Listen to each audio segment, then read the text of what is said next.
আমরা গত সপ্তাহে একটা জিডি পাই, যে জিডিতে আপনার ঢাকা মহানগর দক্ষিণ আওয়ামী লীগের সভাপতি একটি জিডি করে যে তাকে বিটকয়েনের জন্য তাকে চাঁদা দাবি করা হচ্ছে, এবং যদি চাঁদা প্রদান করা না হয় তাহলে তাকে মেরে ফেলার হুমকি। এবং মেরে ফেলার হুমকির যে টেক্সট ছিল, সেই টেক্সট আসলে একটু ভিন্ন মাত্রা বহন করে, এবং টেক্সটের মেসেজের ভয়াবহতাটা একটু বেশি। যেমন প্রথমেই তারা দাবি করেছে এবং তাদের গ্রুপের নাম দিয়েছে ডার্ক মোসাদ, যেটি আপনার একটু ভিন্ন রকম। আপনি শোনার পরে আপনাকে একটু আটকে ওঠার একটা চিন্তা ভাবনা থাকে। হ্যাঁ, মোসাদের একটা ডার্ক মোসাদ নামে গ্রুপ খুলেছে। সেই গ্রুপ খুলে তাদের প্রথম মেসেজটি থাকে যে আপনার যা যা কমপ্লিট করার এখনই শেষ করে ফেলবেন, এবং আপনি অত্যন্ত ভালো মানুষ জানি, কিন্তু আমার কিছু করার নাই, আমরা সিরিয়াল কিলার গ্রুপের সদস্য। তো সেই হিসেবে আমরা নির্দেশিত হয়েছি যে আপনাকে মেরে ফেলতে হবে, আপনি প্রস্তুতি নেবেন, এবং যদি না আপনি নেগোশিয়েট করতে চান তাহলে নেগোসিয়েশনের সুযোগ আছে, আপনাকে আমাদেরকে বিটকয়েন পরিশোধ করতে হবে। তো বিটকয়েন সম্পর্কে তার সাথে আবার মেসেজ কন্টেন্ট করেসপন্ডিং করলে সেটা জানা যায় যে তাকে আমাদের বিশেষ করে মহানগর আওয়ামী লীগের যে সভাপতি বীর মুক্তিযোদ্ধা মন্নাফি সাহেব, ওনার কাছে চেয়েছিল প্রায় 6টি বিট, যার বাজার মূল্য প্রায় 4.5 থেকে 5 কোটি টাকা। আমাদের এখনো পর্যন্ত জানা মতে যে এক একটি বিটের মূল্য, এক একটি বিটকয়েনের মূল্য 60 থেকে 70 লক্ষ টাকা। তো সেই পরিমাণ 6টি বিটের সমপরিমাণ টাকা তার কাছে চেয়েছে। তো সেই সূত্র ধরেই আমরা তদন্ত করি। আমাদের ওয়ারী থানার একটি চৌকস টিম, আপনারা জানেন যে টেকনোলজিক্যালি ছাড়া এই রাস্তাটি আসলে খুব বেশি এগোনো যায় না। তো সেই টিম একটি ছেলেকে গ্রেফতার করে, যার কাছে মোবাইল ডিভাইস, ল্যাপটপ সহ সকল গ্রুপের তথ্যাদি পাওয়া গিয়েছে। জনাব জাহাঙ্গীর আলম। জাহাঙ্গীরকে আমরা আবার জানতে পেরেছি যে সে একটি রয়্যাল ইউনিভার্সিটির প্রাইভেট ইউনিভার্সিটি থেকে সিএসসি থেকে সে গ্র্যাজুয়েশন কমপ্লিট করেছে। তো জাহাঙ্গীর যে কাজটি করে, আপনার খুব দ্রুত একটি মোবাইল সংগ্রহ করে, সর্বপ্রথম মোবাইলের দোকান থেকে, মোবাইল মেকানিকের দোকান থেকে মোবাইল সংগ্রহ করে ওই জায়গার যে আইএমই এবং ওই জায়গার যে সিম, এটা দিয়ে বেসিক্যালি সে তার হোয়াটসঅ্যাপটা খুলে নেয়, যেন তার পরবর্তী যেই ডিভাইসগুলি ইউজ হয় সেই ডিভাইসে আগের তথ্য কোনোটাই যেন না আসে।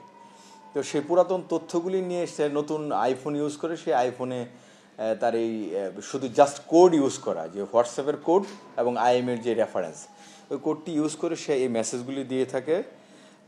বাই দিস টাইম আমরা তদন্ত করে জানতে পেরেছি যে অর্থ মন্ত্রণালয়ের মাননীয় মন্ত্রী মহোদয়ের যে অ্যাপিএস রয়েছে, সেই অ্যাপিএসকে সেম মেসেজ, এবং সাভার থানা উপজেলা ছাত্রলীগের সভাপতিকে সেম মেসেজ দিয়ে তারা অলরেডি বেশ কিছু টাকার লেনদেনের তথ্য প্রমাণ আমরা পেয়েছি। বাকিটুকু আশা করি তদন্ত সাপেক্ষে আমরা ইনভলভ করতে পারবো যে কারা কারা এটার সাথে জড়িত রয়েছে। ওদের কাছ থেকে এখনো পর্যন্ত টাকা হাতিয়ে নিতে আমাদের তদন্তে অর্থ মন্ত্রণালয়ের মন্ত্রী মহোদয়ের এপিএস এর নাম এসেছে, সভাপতির নাম এসেছে, বাট তারা কিন্তু আমাদের কাছে এখনো কমপ্লেন করে নাই, আমাদের কাছে তদন্তে এসেছে। আর আমরা তার যে অ্যাকাউন্ট লেনদেন পেয়েছি, তার বিকাশ এবং তার যে অ্যাকাউন্ট, সেই অ্যাকাউন্টে আমরা লক্ষাধিক টাকার লেনদেন পেয়েছি। তদন্ত সাপেক্ষে বলতে পারবো এই লেনদেনগুলি কাদের মাধ্যমে কিভাবে হয়েছে। তদন্ত পরবর্তীতে বিস্তারিত জানা যাবে। যেহেতু সে সিএসসি থেকে মাস্টার ডিগ্রি করা একজন প্রাইভেট ইউনিভার্সিটি থেকে কম্পিউটার সায়েন্সের ইঞ্জিনিয়ার, সেই হিসেবে ডেফিনেটলি, এবং এই কাজ সে খুব সূক্ষ্মভাবেই করে, এবং এখনও পর্যন্ত আমরা তাকে ধরতে গিয়ে কিন্তু মোর দেন 10টি জায়গায় কিন্তু আমরা হ্যান্ডওভার করতে হয়েছে। 10টি জায়গায় হিট করে, 10টি জায়গায় অ্যানালাইসিস করে, ক্লিক করে, তারপরে কিন্তু আমরা সর্বশেষ পয়েন্টে বুঝতে পেরেছি এক্স্যাক্টলি তার যে সাবজেক্ট, সেই সাবজেক্টটিকে সে ইতিবাচক না নিয়ে নেতিবাচক সাইবার ক্রাইমে এটাকে ইউজ করার একটা টেন্ডেন্সি তার ভিতরে আমরা লক্ষ্য করতে পেরেছি। শুরুতেই সে এটা করেছে, সঠিক, এবং শুরুতেই আমরা তাকে ধরতেও পেরেছি। আমাদের ধারণা সে এখনও অন্য কোনো ক্রাইমের সাথে জড়িত নয়, বাট সে নতুন এই ডার্ক মোসাদ নামে গ্রুপটি খুলে বিভিন্ন জায়গায় এই কাজটি শুরু করে। গ্রুপে এখনো পর্যন্ত ধারণা করতে 6 থেকে 7 জন সদস্য আছে। এটি আমরা এখনো বেসিক্যালি অর্থ আত্মসাৎ করা, এটা স্বেচ্ছায়, এটা বেসিক্যালি তার নিজে থেকেই যে টাকা উপার্জনের একটা সহজ পদ্ধতি হিসেবেই তাকে কিন্তু এই পথটুকু বেছে নেওয়া, যে টাকা উপার্জনের সহজ পদ্ধতি সাইবার ক্রাইমটাকে বেছে নেওয়াই কিন্তু তার মূল উদ্দেশ্য। এবং আপনারা জানেন যে বিটকয়েনের কথা বলার পরে কিন্তু অনেকের ভিতরেই কিন্তু একটু ভিন্নতা চলে আসে, আপনারা জানেন যে বড় বড় মাফিয়াদের সাথে কিন্তু বিটকয়েনের একটি সম্পর্ক রয়েছে এবং বড় লেনদেনগুলির সাথে কিন্তু যদিও আমাদের দেশে বিটকয়েন অবৈধ, কিন্তু বহু দেশেই কিন্তু বিটকয়েন বৈধতা রয়েছে এবং সেই বড় লেনদেনগুলি, বড় স্মাগলিংয়ের কাজগুলি কিন্তু বিটকয়েনের মাধ্যমেই হয়। তো সেইটাকে এস্টাবলিশ করার জন্য এবং বড় অঙ্কের টাকা আত্মসাৎ করার উদ্দেশ্যে কিন্তু সেই গ্রুপের সৃষ্টি। আমাদের ধারণা বাহিরে তার বিভিন্ন গ্রুপের সাথে জড়িত থাকতে পারে।